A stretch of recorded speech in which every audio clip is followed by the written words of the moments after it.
Suatu kali Nabi bertanya kepada sahabat, saudara-saudara sekalian, dalam dirimu ada segumpal darah.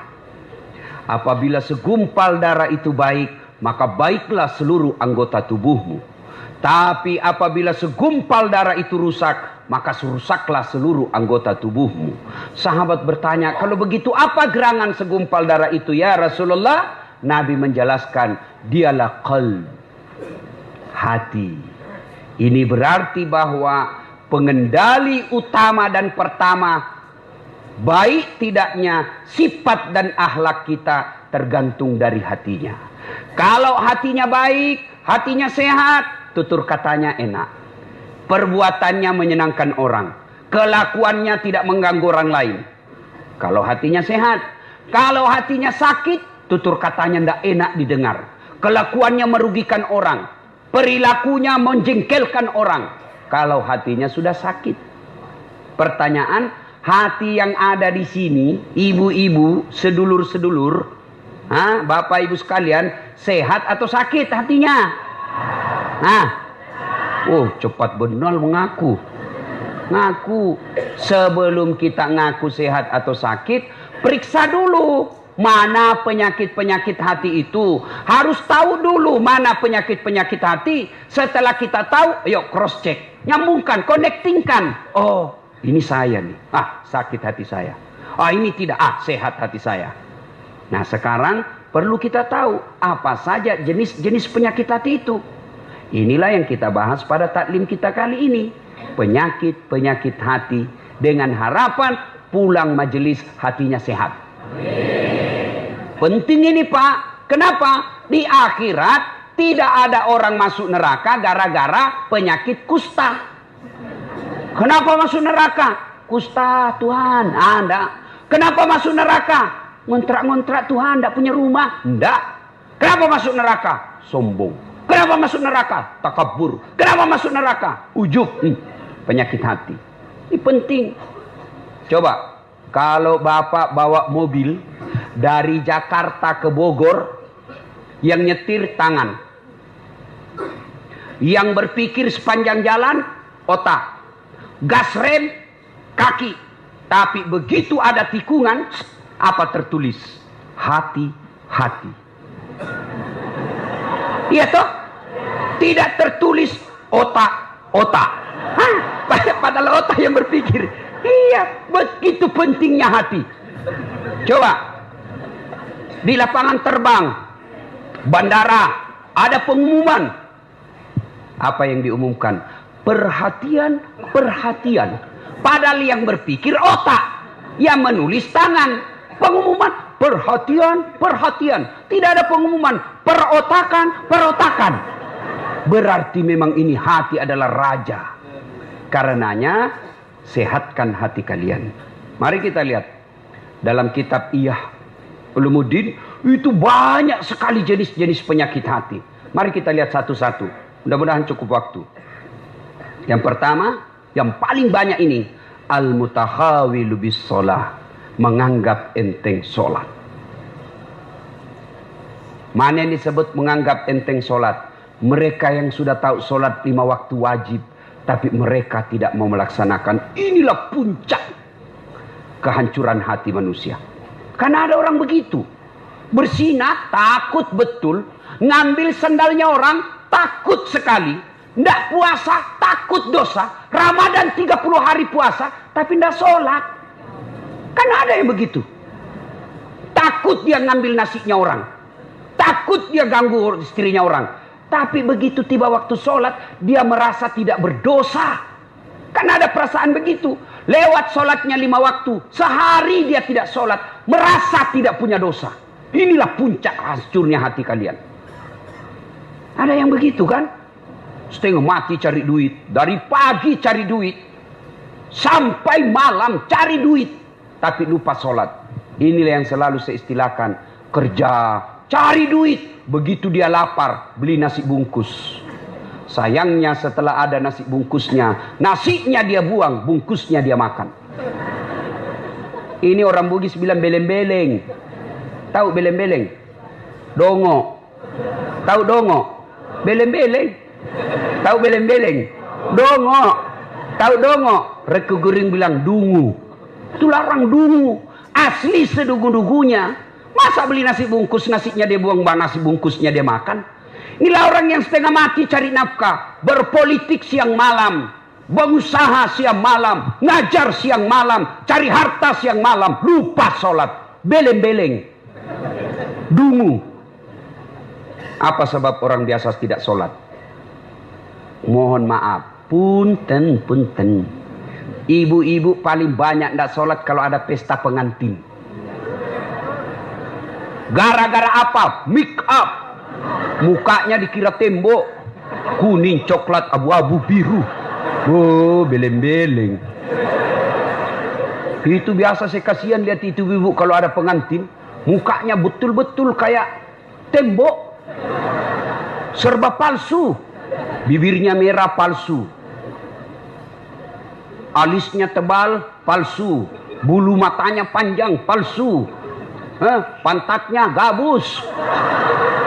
Semua palsu. Malah ada lagi lebih gila lagi saya lihat. Dia kasih lebih alisnya. Saya bilang kenapa dikasih lebih? Dia bilang seperti artis Korea. Ada bilang artis Korea baru di Bogor tinggal. Ya sudahlah. Apa dilarang berdandan? Ya silahkan. Selama ibu berdandan supaya suami bangga di samping ibu. Itu ibadah. Tapi kalau ibu dandan gara-gara dandan tidak sholat. Beleng-beleng. Coba. Nah sekarang gimana solusinya Ustaz? Nah ibu wuduk dulu. Sudah wuduk dandan. Sudah dandan tahan kentut. Biar sudah wuduk kentut batal. Nggak habis ke Ustaz sedikit aja keluar. Biar sedikit batal. Coba. Dua. Yang menyebabkan ibu-ibu banyak nggak sholat kalau ada pengantin. Apa? Jilbab. Saya ini sudah keliling-keliling ceramah sampai ke Malaysia, Timur Tengah, Brunei, Filipina Selatan. Ini hanya di Indonesia yang ibu-ibunya susah jilbabnya. Jilbab sakaratil maut. Masya Allah. Itu ada talinya tuh 2 meter. Dia ikat dulu. Dia ikat di lehernya. 2 meter dikasih kembang. 17 pentulnya. Ada kayak batang pohon di belakang. Sudah, tidak bisa lah dia goyang lehernya. Sudah diikat. Coba, ayo, pakai lagi jilbab yang sempit, celana roknya sempit. Suaminya bilang, cepat-cepat, buru-buru kita ketinggalan. Tunggu sedikit Pak. Ini namanya beleng-beleng. Tiba waktu sholat, hayyalah sholat. Suaminya bilang, bu, baru aja kau pulang umroh. Itu baru 2 bulan yang lalu kau pulang umroh. Ini sudah mau asar kau belum sholat duhur. Sana pi sholat. Apa kata istrinya? Sadar kau Pak. Saya sadar, saya suruh kau sholat. Kau ndak lihat ini jilbabku 2 jam makainya ini. Beleng-beleng. Sudah ya Bu. Yang paling banyak perempuan ndak sholat kalau ada pesta. Ini kalau laki-laki kapan banyak ndak sholat? Ada Piala Champion. Subuh ndak sholat subuh. Gara-gara sepak bola. Begitu nonton dari jam 2, seri adu penalti. Bersamaan azan subuh. Pilih mana Pak? Bapak pilih mana? Pergi sholat, ketinggalan gol. Nonton, ketinggalan sholat. Akhirnya apa? Diambil sajadahnya, sholat depan televisi. Ini lebih beleng-beleng lagi. Ayo. Demi Allah. Apa alasan orang biasa tidak sholat? Ustaz, saya kaya Ustaz. Dia kaya aja dia tidak sholat. Ada yang kalah kayanya Nabi Sulaiman? Ada yang kaya Nabi Sulaiman? Nabi Sulaiman itu pekarangan rumahnya emas. Ada di sini pekarangan rumahnya emas. Paling kalau orang Bugis, kalau paling kaya giginya dikasih emas. Coba. Dia cakep Ustaz. Ada yang kalah Nabi Yusuf? Ayo. Tuh cakepnya Nabi Yusuf. Bayangkan cakepnya itu manusia. Ibu-ibu disuruh ngiris-ngiris bawang. Suruh lewat Nabi Yusuf seperti Pragawati. Yang kalau di atas apa itu? Catwalk. Lewat Nabi Yusuf. Ini ibu-ibu. Masya Allah. Ini bukan manusia ini. Cakep betul. betul. Tidak sadar, dia iris tangannya. Dia tidak rasa begitu terpesonanya dengan mukanya Nabi Yusuf. Segagah-gagahnya Ustadz Dasat. Jangankan ngiris bawang, kentut aja hilang perhatian. Coba, gagahnya Nabi Yusuf, tapi tetap taat beribadah kepada Allah. Saya kuat Ustadz, binaragawan. Ada kala Nabi Musa itu bu, kalau dia kunci badannya, tembus itu bulu-bulu di bajunya. Kalau dia kunci badan, terlempar songkoknya. Kalau dia tinju orang, belum sampai tinjunya sudah jatuh itu musuhnya. Ini orang Bugis bilang karate campur doti. Doti itu magic. Coba, hebat. Saya cerdas Ustadz. Ada yang kalah cerdasnya Nabi Nuh. Sampai detik ini tidak ada orang arsitek bikin perahu di atas gunung. Semua mereka bikin perahu di pesisir pantai. Nuh alaihissalam di atas gunung bikin perahu. Cerdas, tidak sombong, tetap sujud beribadah kepada Allah. Apa lagi? Ada apa? Apa alasanmu lagi? Tinggi pangkatnya Ustadz. Ada yang kalah pangkatnya Rasulullah Muhammad SAW. Beliau adalah penghulu para nabi. Penghulu para nabi. Kekuasaannya waktu itu bukan cuma Makkah Madinah. Sebagian dunia itu, taklukan Islam waktu itu dibawa kekuasaan Rasulullah Muhammad SAW. Apa yang kita mau alasan tidak mau sholat? Jelas? Demi Allah, tidak ada keselamatan bagi mereka yang menganggap enteng sholat. Ustadz, saya ini merantau Ustadz dari Sumatera. 30 tahun sudah saya di Bogor Ustadz. Tidak bisa lepas dari kredit.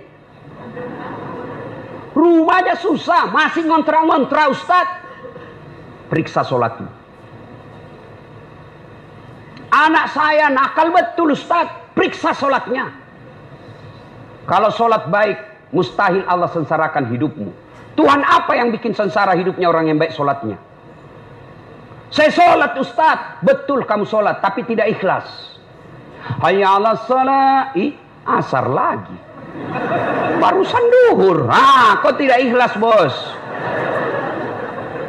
Ayo. Saya ikhlas Ustadz. Mana ikhlas sholat duhur sudah dekat asar? Ikhlas kan namanya itu. Ayo. Mana ikhlas sholat asar sudah dekat maghrib, 1 kali wudhu itu sudah sholat asarnya, itu juga maghribnya. Mana?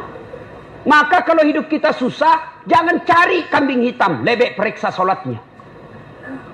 Saya sholat Ustadz, kenapa hidupku susah? Betul kau sholat, tapi sholatmu main-main, tidak semangat ketemu Allah. Allah.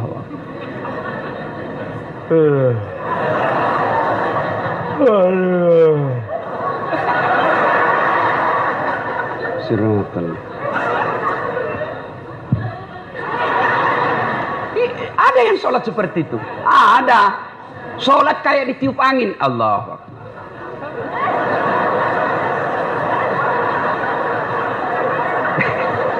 Siapa ajar kau sholat begitu? Ada juga sholat yang terlalu semangat.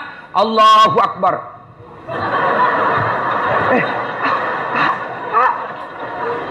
Ibu ketawa karena membayangkan diri sendiri lah.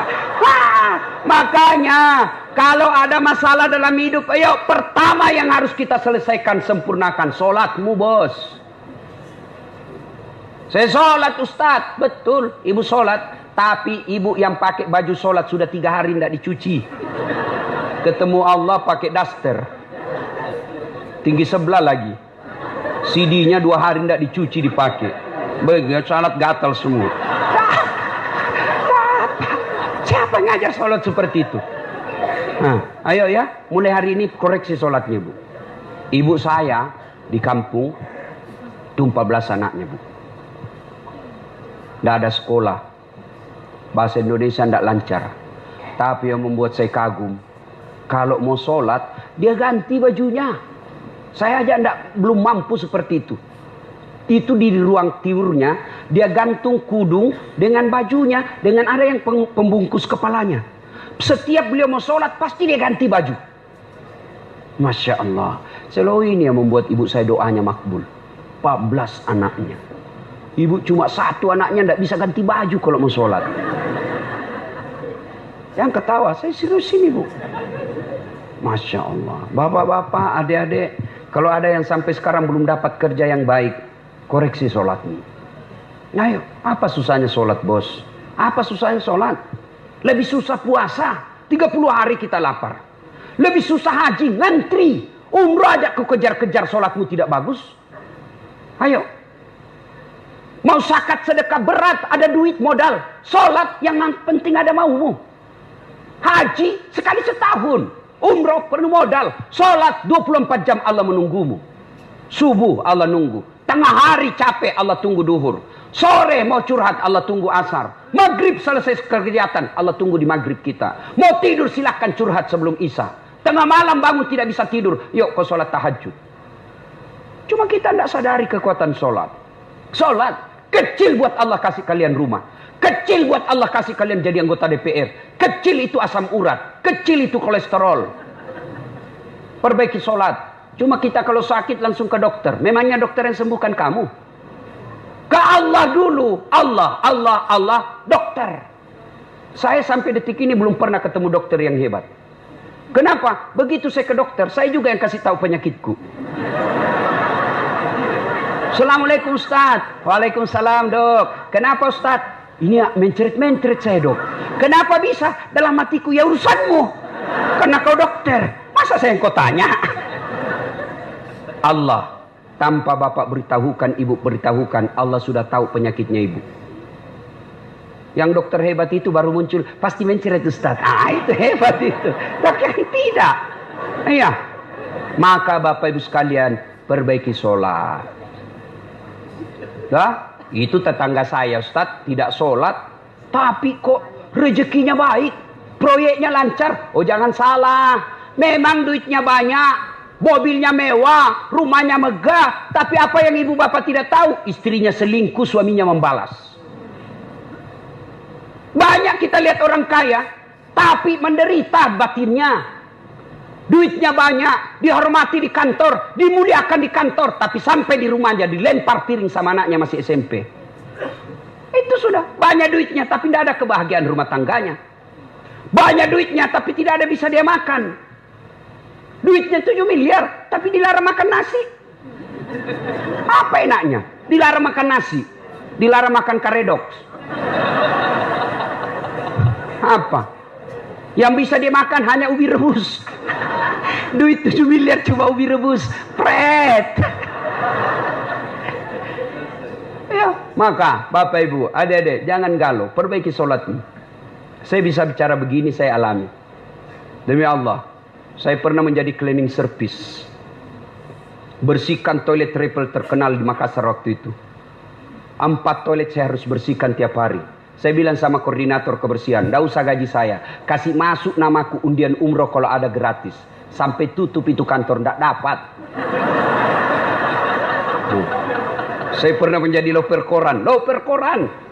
Selesai salat subuh saya bawa naik sepeda itu langganan harian Fajar di Makassar. Hilang lagi sepeda BMX ku. Tak tahu sampai sekarang saya belum dapat siapa yang curi.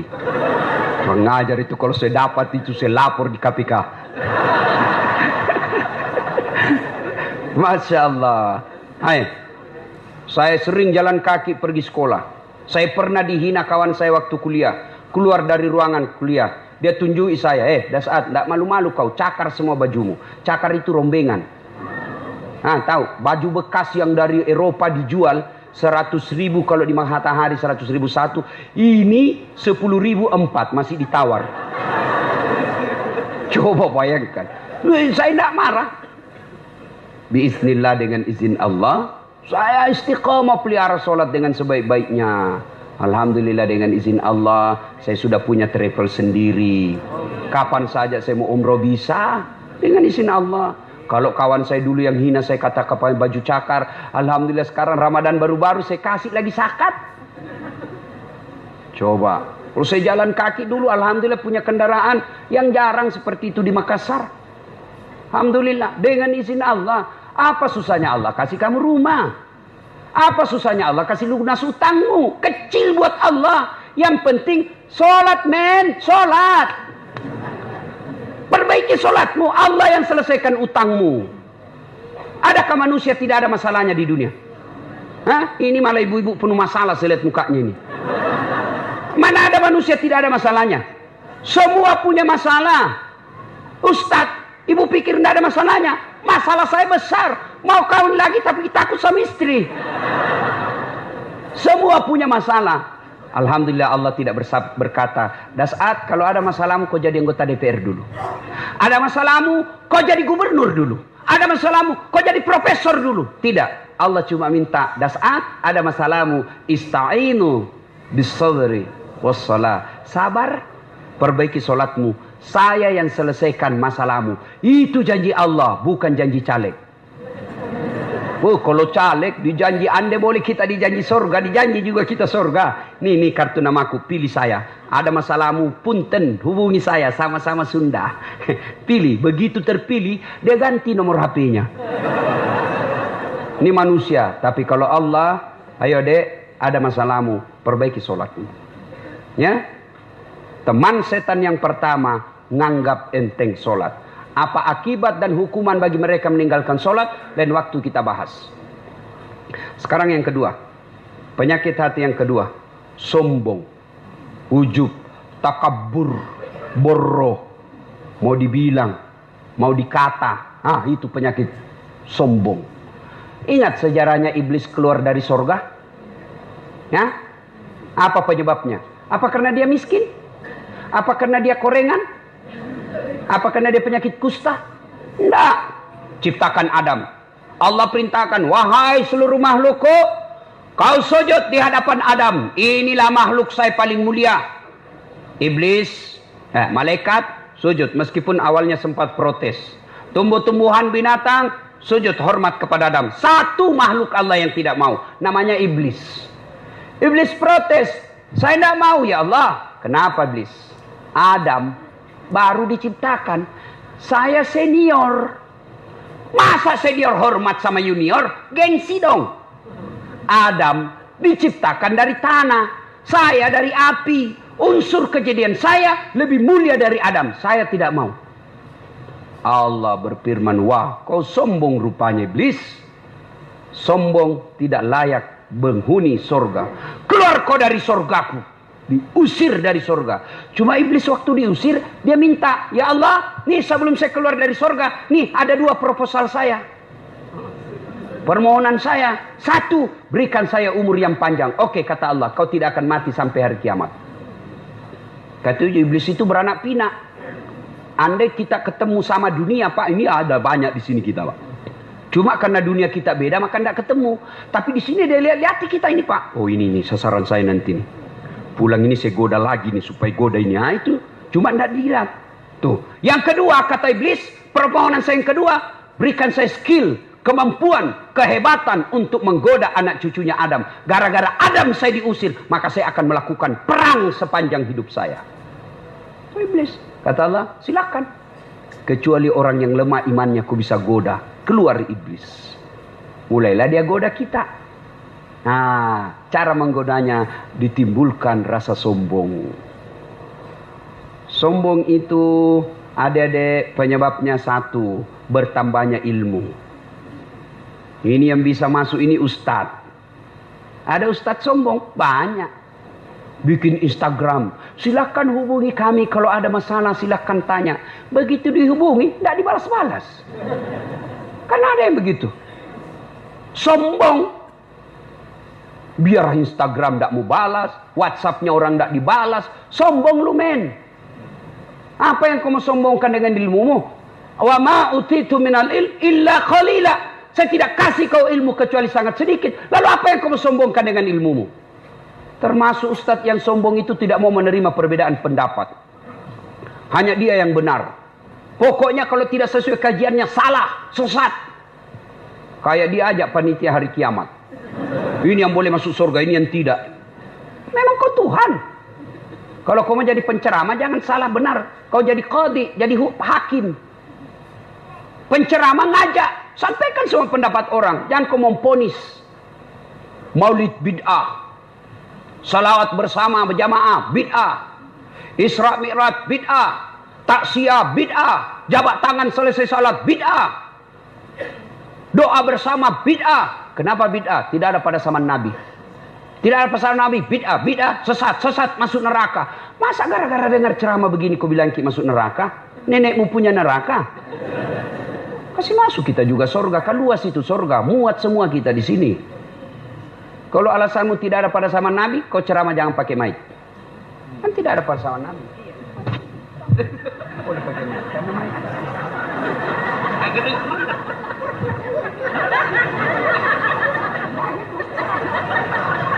Makanya, ayo, teman-teman pemuda hijrah, Allah sudah menyambut kedatanganmu.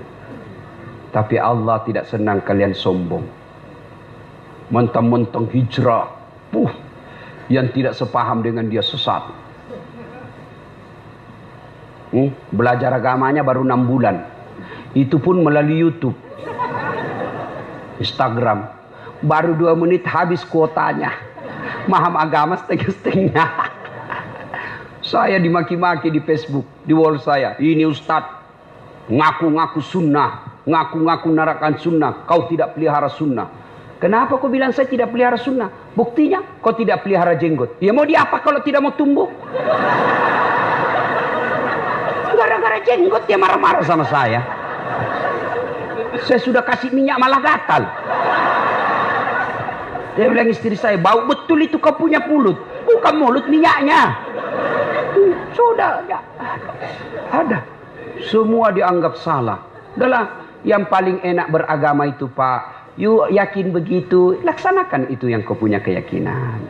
Jangan kau salahkan saya. Saya selalu pakai istilah untuk menuju Allah itu 10 kau dapat dari mana. Untuk datang kepada Allah, lagu Roma Irama, banyak jalan menuju Roma. Ya? Kalau saya jangan memahami dekat dengan Allah itu, jangan pertanyaannya 10 tambah 10 sama dengan berapa? Pasti jawabannya hanya 1. 10 tambah 10 sama dengan berapa? 20. Tidak bisa pilihan lain.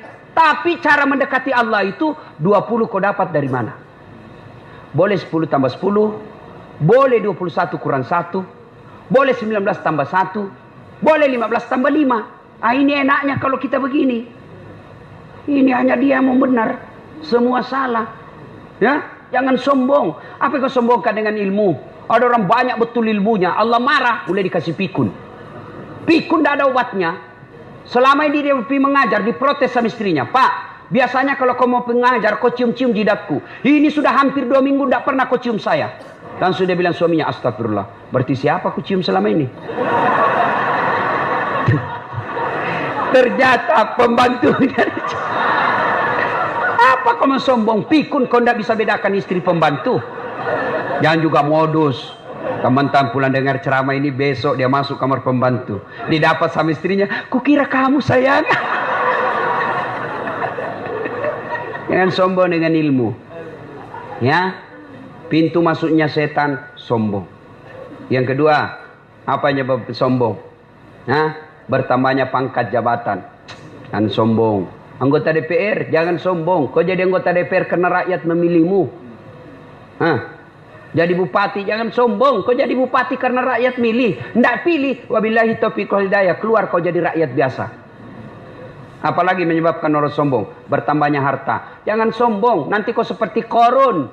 Banyak duitnya, takabur, tenggelamkan oleh Allah. Belajar dari Palu, belajar dari Donggala, Aceh, sekejap saja hancur. Jangan sombong. Apalagi membuat orang sombong? Bertambahnya ibadah. Yang tadinya malas sholat, sekarang sholatnya bagus. Bukan cuma 5 waktu, sunnahnya pun oke. Mulai sombong, jangan. Allah senang orang yang alim, tapi Allah tidak senang orang yang sombong. Puncak kesombongan, tidak mau sujud di hadapan Allah. Dalam hadits qudsi Allah jelaskan, ada 3 temannya setan di dunia. Satu di antaranya, ghaniyun mutakabbir. Orang kaya yang sombong. Kaya harta sombong temannya setan. Kaya ilmu, ilmuwan sombong temannya setan. Kaya pangkat pejabat temannya setan. Tapi masih masuk akal. Orang masih, wajarlah dia sombong. Dia wali kota. Wajarlah dia sombong, banyak duitnya. Wajar dia sombong, tinggi ilmunya. Tapi temannya setan. Masih wajar. Tapi ini sudah miskin, pengangguran, jelek mukanya, bau keteknya, sombong lagi. Bukan kau temannya setan, kau sudah jadi setan cilaka. Salatullah, salamullah ala toha rasulillah. Salatullah, salamullah ala yasin habibillah. Ibu bapak, saudara-saudara sekalian yang saya hormati. Satu, teman setan itu penyakit hati, menganggap enteng sholat. Dua, sombong. Tiga, bakil, pelit, dedekut. Orang Bugis bilang seke kikirigala paku jambatan. Itu pelit sekali. Itu temannya setan. Ibu-ibu mau lihat pelitnya ibu? Coba kalau dia beli sayur. Hobi memang dia nawar. Kalau dia ke pasar, beda 1000 dia kelilingi itu pasar. Beda 1000 tuh dia kelilingi. Bu, halo ibu. Bu, kalau ibu belanja di Trans Studio, Trans Mall, atau Alfamidi, Alfamart, tawar apa tidak? Tawar apa tidak? Coba kau tawar dibilang ke orang gila. Lalu pedagang kasihan yang sesama kita pribumi, datang naik sepeda motor, kadang kala sepeda, dia datang, dia sudah panggil kita, ya Bu Haji, Gi, Bu Haji makin cantik aja, masih nawar. Apa namanya kalau bukan pelit? Sudah enaknya itu, berapa Mas? 10.000 Bu Haji, 11.000 ya. Mantap. Kalau kan ibu-ibu yang suka nawar, kalau bapak-bapak kan tidak suka nawar ya. Ibu-ibu tuh suka betul nawar. Bu, ibu bersedekah itu tidak mesti masuk masjid. Sedekah dengan niat. Mas, berapa Mas? 15.000, 13.000 ya Mas. 15.000, oke, saya bayar 15.000. Tapi dalam hati ibu, sebenarnya saya beli 13.000, 2.000-nya saya sedekahkan untuk Mas. Boleh. Jangan terlalu pelit. Ibu mau ndak suaminya diambil orang? Mau? Silakan pelit. Orang pelit itu tidak ada yang suka. Bahkan orang pelit sekalipun tidak suka sama orang pelit. Benar Pak. Begitu jeleknya itu sifat pelit, tidak ada yang suka. Coba saya tanya, bapak-bapak senang tetangga dermawan atau pelit? Ibu-ibu senang suami yang pelit atau dermawan? Senang mantu yang pelit atau dermawan? Teman-teman yang pelit atau dermawan? Dermawan, tidak ada orang suka orang pelit. Bahkan orang pelit pun tidak suka sama semuanya pelit. Jangan kau ke rumahnya, pelit dia itu, padahal dia juga pelit. Begitu jeleknya itu sifat pelit. Demi Allah, tidak ada orang bangkrut gara-gara sedekah. Adakah pernah bapak dengar, Mas, tuh yang di sudut rumah di komplek, tuh kaya betul dulu Ustaz, cuma karena dia rajin sedekah, bangkrut. Ada? Tidak pernah. Biasa kita ini sangka buruk kepada Allah. Tidak mau bersedekah karena sangka buruk. Nanti saya makan apa? Nanti saya makan apa? Jangan cemas rezeki. Jangankan diambil orang. Tertukar saja tidak. Cica aja dijamin rezekinya. Tahu Cica? Tahu? Cica makan apa ibu? Masuk akal enggak? Enggak masuk akal. Gimana caranya? Satu di dinding, satu terbang. Di mana ketemu? Enggak ada terminalnya. Kalau pesawat terbang, kita jalan, ada ketemunya. Di mana? Di bandara. Ini Cica satu terbang, satu di dinding. Di mana ketemunya? Tapi lagu kita waktu kecil kan, Cica di dinding, diam merayap, datang seekor nyamuk. Nyamuk yang datang. Nyamuk yang datang. Allah jamin rezekinya. Lagu tidak bilang Cica lompat ke nyamuk. Setengah mati Cica, kasihan. Iya kan? Itu Cica, ndak sarjana, ndak punya kursus, ndak ada kaki, ndak ada otaknya, ndak cerdas, bisa hidup. Apalagi ibu, jangan pelit. Sedekah, Allah sudah jamin rezekimu. Bu, ada suaminya mulai selingkuh? Ada? Nggak usah curhat sama tetangga, apalagi curhat di Facebook. Tak kusangka kau begitu. Pret. Beleng-beleng. Rahasia keluargamu kau ungkap di Facebook. Begitu mulai, Bu, ciri-ciri laki-laki yang sudah mulai lain-lainnya. Kalau yang selama ini tidak pernah pakai sisir keluar, tiba-tiba rapi. Tidak pernah pakai parfum, tiba-tiba beli parfum malaikat subuh. Nah, yang tadinya keluar rumah tidak pernah pakai setrikaan, langsung rapi. Yang paling mencurigakan kalau dia terima SMS dalam kamar mandi. 70% wajib dicurigai. Nah, kalau sudah begitu ibu tidak usah curhat sama tetangga. Lebih curhat kepada Allah. Bangun ibu sholat hajat. Lakukan sampai 8 rakaat. Setiap 2 rakaat di sujud terakhirmu kau berdoa kepada Allah. Ya Allah, engkau yang membolak-balikkan rasa cinta dalam hati suamiku. Tidak mungkin aku bisa mengendalikan cintanya. Ya Allah, tidak mungkin aku jaga dia 24 jam. Engkau yang maha menjaga ya Allah. Ya Allah, pelihara suamiku dari godaan perempuan lain. Ini ada duit saya 500.000. Saya tolak bala besok ke panti asuhan. Mudah-mudahan 500.000 suamiku terhindar dari wanita jahat. Bismillah. Coba amalkan itu, Bu. Coba amalkan. Yang jadi masalah kalau suaminya juga sudah tahu rumusnya. Dia bangun juga sholat tahajud. Dia bangun pula sholat hajat. Istrinya sebelah, kamar sebelah. Suaminya kamar sebelah.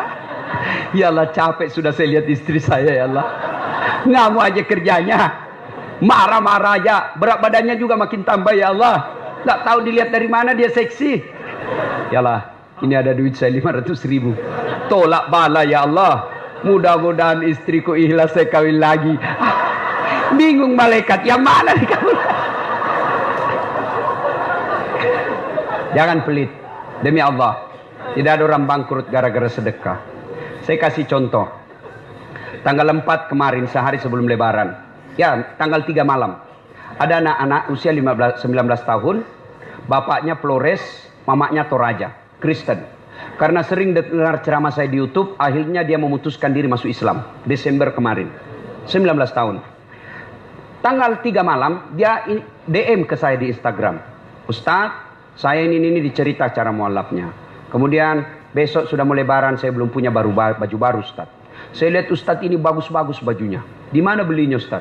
Saya bilang sebenarnya baju saya tidak dibeli, bikin sendiri. Tapi yang lebih sebenarnya lagi, bukan baju yang bagus, saya yang gagah. Ya, sudahlah. Saya butuh baju lebaran. Saya bilang, kau datanglah ke rumah saya. Saya sediakan kau pilih bajuku yang kau suka. Datanglah dia pakai tongkat turun dari taksi. Wih, kasihan saya. Kenapa kakimu, Dek? Ternyata diamputasi kakinya. Dia singgah sholat asar ditabrak mobil. Saya bilang berat betul hidupnya ini anak. Diusir dari orang tuanya, Pak. Diusir, sekarang tinggal di masjid. Nggak disetujui, hanya dia sendiri masuk Islam. Diusir. Bilang, kenapa kakimu? Saya cerita. Sedih saya, sempat berkaca. Jangan sedih, Ustaz. Ini tidak ada artinya nih kaki ketimbang iman saya kepada Allah. Luar biasa, 19 tahun. Saya ambil baju saya yang paling bagus. Kau pilih ini, Dek. Mana kau suka? Benar, diambil yang paling bagus. Sempat juga saya nyesal. Sudah. Karena saya buru-buru ke bandara. Saya mau pergi khotbah. Ya, ini, Dek. Kau ambil 1 juta. Sudah. Baliklah dia. Naik Grab lagi. Sudah. Perjalanan saya ke bandara, masuk WhatsApp. Tik, tik, tik, tik. Ustadz, berapa nomor rekeningnya? Wakil Wali Kota Balikpapan. Dalam hati saya bilang, kenapa lagi Pak Wali? Ada apa? Padahal dalam hatiku, segeralah. Kirimlah nomor rekening. Masih di atas mobil, masuk. Tik, tik, tik, tik. Masuk. Berapa transferan masuk? 30 juta. Tadi keluar 1 juta. Tidak cukup sampai situ. Allah balas lebih banyak. Sampai saya di airport, bandara, depan pintu 7 nunggu saya keberangkatan. Tiba-tiba ada ibu-ibu lari. Bawa amplop. Ustaz, tunggu dulu Ustaz. Apa? Ini. Dalam hatiku, ada apa lagi? Padahal cepat sudah. Ini ada ternyata ada fans saya. Dia lihat saya di bandara. Dia mau kasih, cepat buru-buru mau masuk bandara. Dikasih saya melalui itu ibu. Nih ada Ustaz titipan dari ini. Oke, saya buka. Berapa isinya? 10 juta. Sudah 40 itu kan gantinya. Besoknya tanggal 5 selesai khutbah. Biasanya kalau saya khotbah dikasih itu ibu 25 juta sama itu Bu Bupati. Berapa saya dikasih waktu itu? 35 juta. Berapa Allah ganti? 75. Allah keluarkan 1 juta, Allah ganti 75 juta. Kenapa ibu miskin? Karena ibu malas bersedekah. Selalu berkeyakinan saya miskin. Maka Allah, ana inda sanni abdi bi. Saya tergantung sangkanya hambaku. Kalau kau sangka tidak mampu, maka kau kukasih tidak mampu. Sedekah ibu. Allah tidak lihat 1 jutanya. Allah tidak lihat 100 ribunya. Yang Allah mau nilai, kamu sedekah enggak satu hari ini. Jangan pernah lewatkan maghrib tanpa sedekah di hari itu. Coba amalkan. Coba. Kenapa kita tidak bisa umroh? Karena selalu yakin saya tidak mampu. Maka Allah, ya sudah kau yakin tidak mampu. Sedekah. Pulang ini kau sedekah sama tetanggamu. Cari orang miskin. Cari janda-janda tua. Tidak usah janda muda. Banyak yang bisa selamatkan. Jelas? Salatullah, salamullah, ala toha rasulillah. Salatullah, salamullah, ala yasin habibillah. Nah, sudah banyak sebenarnya penyakit hati, tapi waktu yang terbatas. Saya cuma bilang waktu yang terbatas. Saya ada acara di Bandung ibu jam 10. Saya ini orang kampung. Saya tidak tahu Bogor ke Bandung jauh. Saya pikirnya 1 jam. Inilah kalau kita pakai pulsa lokal. Saya orang kampung, tidak tahu saya, oh ternyata jauh. Nah, saya harus segera selesaikan. Insya Allah kalau panitia ngundang saya lagi ke sini, saya datang lagi insya Allah ya. Nah, ini penyakit hati. Sekarang bagaimana cara mengobatinya? Ala bizikrillahi tatma'innul qulub. Ketahuilah dengan berzikir mengingat kepadaku, maka hatimu akan jadi tenang. Jadi kalau kita punya penyakit hati, maka datang di majelis zikir al-ihya ini. Ini salah satu caranya. Memang ibu tidak dapat voucher. Memang ibu tidak dapat undian. Tapi apa yang ibu dapat? Ilmu. Tapi ilmu tidaklah terlalu menolong ketika ilmu itu tidak diamalkan. Amalkan yang Bapak Ibu tahu, maka Allah akan berikan ketenteraman jiwa, ketenangan hati. Kalau hati sudah tenang, itulah kekayaan kita yang paling baik. Ibu Bapak, inilah tausiah kita, mudah-mudahan ada manfaat. Kalau masih mau dengar ceramah saya, gampang. Silakan saksikan Tablik Akbar Damai Indonesiaku, TV One, setiap hari Sabtu atau Ahad, pukul 1 siang sampai pukul 4 sore. Ya, cuma agak lama itu nunggu. 1 minggu, maka ada yang cara gampang. Tiap minggu bisa melihat, tiap saat bisa melihatnya. Gimana caranya? Ambil HP, buka aplikasi YouTube. Tulis nama saya di pencarian, Dasat Latif. Keluarlah ceramah saya yang ratusan. Sudah itu jangan lupa kasih tanda begini. Like. Jangan begini. Ada juga itu ceramah dikasih gini. Dicari ke malaikat pencabut nyawa. Kurang ngajar ini ceramah dia kasih tempel begini. Jangan, kalau kau tidak suka ya tidak usah kau komentar. Kita sama-sama Islam, masa kau kasih begini bos? Tidak enak dilihat kau kasih begini. Nah, cuma cepat habis kuota karena 1 jam. Maka saya berikan yang tidak menguras kuota. Namanya Chersi, ceramah singkat. Gimana caranya? Follow saya di Instagram. Dasat Latif 1212. Dasat Latif 1212. Saya ulang, Dasat Latif 1212. Sudah ku follow, sudah ku take, kok tidak mau terputar ceramahnya Ustaz? Berarti tidak ada kuotanya. Hakul yakin kau tidak punya kuota. Saya Dasat Latif. Asli Bugis, tinggal di Makassar. Tapi saya ini laki-laki jarum super. Jarang di rumah, suka pergi. Tapi saya bukan laki-laki jisamsu. Janji manis nyatanya palsu. Itu caleg gitu. Saya sehari-harinya ngajar di Universitas Hasanuddin, Fakultas Ilmu Sosial Politik, jurusan Ilmu Komunikasi. Ya, demikian, mudah-mudahan ada manfaat, lebih dan kurangnya mohon dimaafkan. Sebelum kita akhiri, mari kita berdoa, mohon izin untuk mengaminkan.